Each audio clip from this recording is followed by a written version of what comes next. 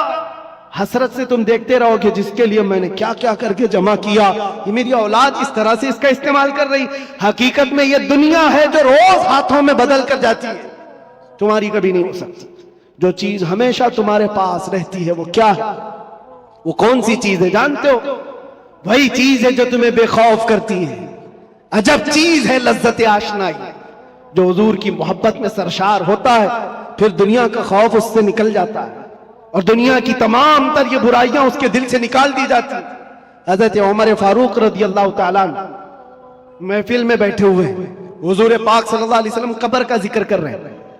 مرنے کے بعد جب تمہیں دفنایا جاتا ہے تو قبر میں دو فرشتے آتے ہیں، یاتیانی ملکانی، دو فرشتے آئیں گے، عینانی ازرقانی، نیلی آنکھوں والے، کالے چہرے والے، سختی سے سوال کریں گے تمہارا رب کون ہے، تمہارا دین کیا ہے؟ پھر حضور کے بارے میں دکھا کر پوچھیں گے ان کے بارے میں کیا کہتا تھا۔ یہ تین سوالات معلوم ہے کہ نہیں؟ قبر میں ہوں گے، پتہ ہے کہ نہیں؟ ہر مسلمان کو تو معلوم ہونا چاہیے تین سوال قبر میں کیے جائیں گے۔ وہ فرشتے آ کر جھنجھوڑ کر سوال کرتے، اور لوگ یہ سوچ رہے ہیں کہ بہت آسان سوال ہے، بول دوں گا میرا رب اللہ ہے، میرا دین اسلام ہے، اور حضور کے بارے میں بتا دوں گا۔ یہاں پر قبر کے جوابات دینے کے لیے کچھ لوگوں کو سالوں بیت جاتے ہیں۔ کیوں؟ مرنے کے بعد میموری لاس جو دنیا میں تھا وہ سب بھلا دیا گیا ہے، وہاں جانے کے بعد ختم ہو گیا ہے۔ اب اس کو ہی بات یاد آ سکتی ہے جس کو اللہ یاد دلائے۔ جو دنیا میں اللہ اور رسول کو یاد نہیں کرتا تھا وہاں کیا یاد کر پائے گا؟ اب سنو، حضرت عمر فرماتے ہیں حضور پاک صلی اللہ تعالیٰ علیہ وسلم نے پوچھا، اے عمر، توجہ چاہو، اے عمر، تیری قبر میں یہ دو فرشتے آئیں گے، سوالات کریں گے تو کیا جواب دے گا؟ کیا جواب دو گے؟